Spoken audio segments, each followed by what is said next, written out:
गांव के छोटे से घर के कोने में राधा ठंड से कांपती हुई बैठी थी।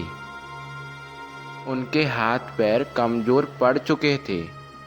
राधा फिर अपनी बहू सुनीता से कहती है, बहू थोड़ा खाना दे दो, बहुत तेज भूख लग रही है। आज सुबह से कुछ भी नहीं खाया, 2 रोटी मिल जाएंगी तो रात कट जाएगी। फिर राधा की बहू सुनीता बोलती है, माँ जी मेरे पास आपके लिए खाने के लिए कुछ नहीं है। जो थोड़ा बचा है वो हरिया के लिए है। आप खुद को संभालो, ये घर धर्मशाला नहीं है जहाँ हर समय आपको खाना मिले।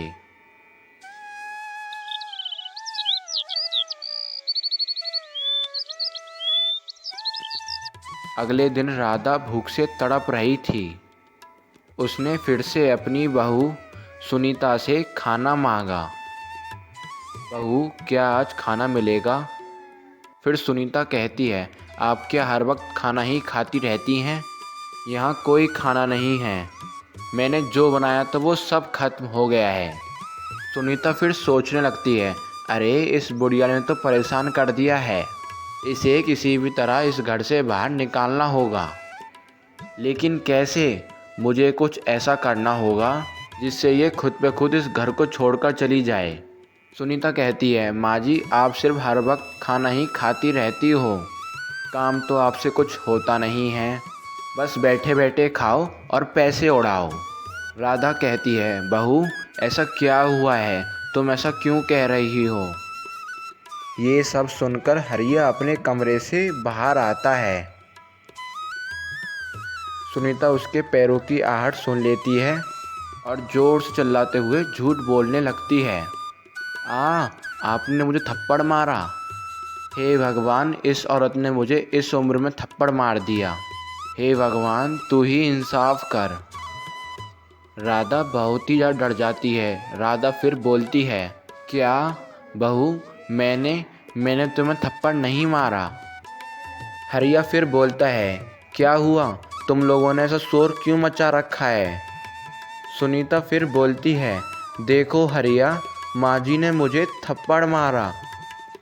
हरिया को इस बात से बहुत ही ज़्यादा गुस्सा आता है।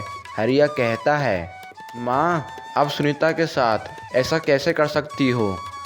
आपने उसे थप्पड़ तक मार दिया है, ये कैसा व्यवहार है? राधा बोलती है, बेटा मैंने ऐसा कुछ नहीं किया, ये सब झूठ है। मैंने कभी सुनीता को छुआ तक नहीं। वो झूठ बोल रही है। सुनीता कहती है, मैं झूठ बोल रही हूँ? देखो हरिया, माँ जी अब मुझे झूठा भी ठहरा रही हैं। हरिया कहता है, बस माँ, अब मैं आपकी हरकतों से तंग आ चुका हूँ। अब आप अपने रहने का इंतज़ाम कहीं और कर लीजिए। ये मेरा घर है, आप आज ही यहाँ से चली जाएं। राधा की आंखों से आंसू बहने लगे।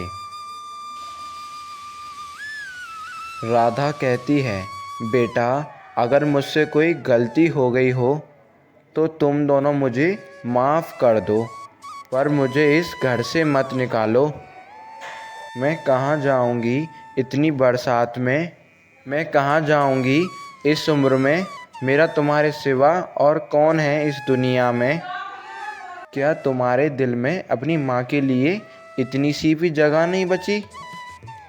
तभी हरिया कहता है, माँ अब ये मेरा घर है और इस घर में जो मैं कहूँगा वही होगा। अब इस घर में तुम्हारे लिए कोई जगह नहीं है। अब इस घर से निकलो। तभी पास से गुजर रहे एक गांव वाले ने हरिया को रोका। अरे हरिया, ये तुम्हारी माँ है। क्या तुम्हें अपनी माँ पर ज़रा सा भी तरस नहीं आता? तुम उन्हें इस हालत में कैसे छोड़ सकते हो?